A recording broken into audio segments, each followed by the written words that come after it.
Our focus in this lesson are arcs and angles.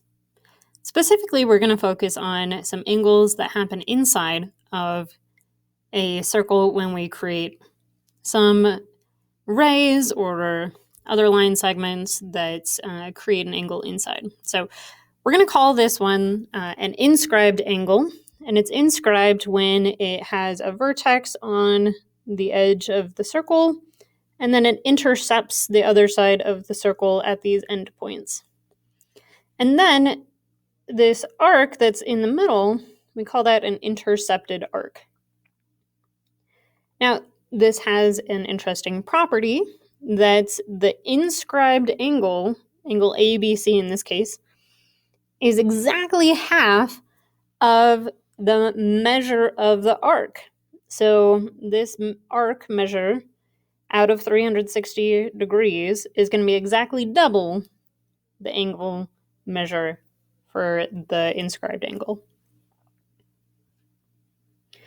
We have a few other cool properties of inscribed angles.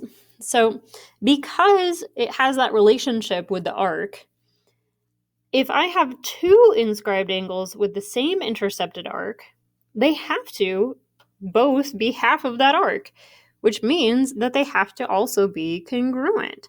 So if you see them sharing two endpoints like this, A and C, they both have endpoints at A and C. It doesn't matter where they are on the circle.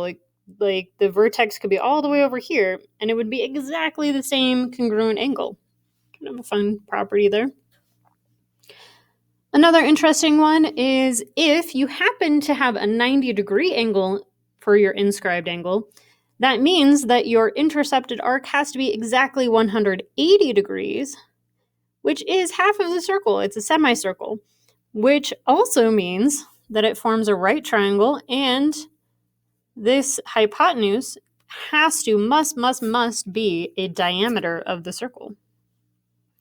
So I can imagine a lot of different applications here. We could be asked to find one of the angles given the other if they were congruent. We could be asked to use some Pythagorean theorem or some trig to figure out some information about the circle. We could be asked to find the area of the circle given some information about that triangle, because we can find the radius given information about the triangle. Lots of different applications here. But we're going to look at one in particular for shapes that can be inscribed. So remember, inscribed means it's inside of the circle. So that's kind of an easy way to think about it is there is an opposite of that. It's called circumscribed. We'll deal with that later. But in this case, inscribed means we've created a shape or an angle or something inside of the circle. And there's an interesting property when we have quadrilaterals. A quadrilateral is a four-sided shape, and this only works for four-sided shapes, or at least in this particular case, which says that it can only be inscribed, it can only be put into a circle like this, where all of the vertices are on the edge of the circle, if opposite angles are supplementary, and they add to 180. So if I'm given a quadrilateral that's already inside of a circle, I can assume that these opposite angles have to be supplementary. What that means is if I'm given information like this algebra problem down below, I have to add the two opposite angles, and on the other side of the equation, I'm going to have 180 degrees. And the rest is just like we've solved equations for years and years.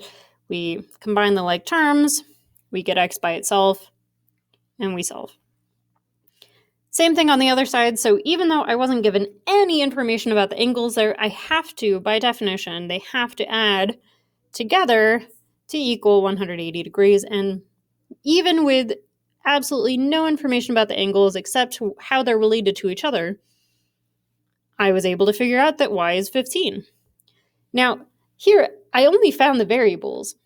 If I was asked to find the angle, I would just have to take that variable and plug it back in to the little mini formula, and then that would also give me the angles of this quadrilateral.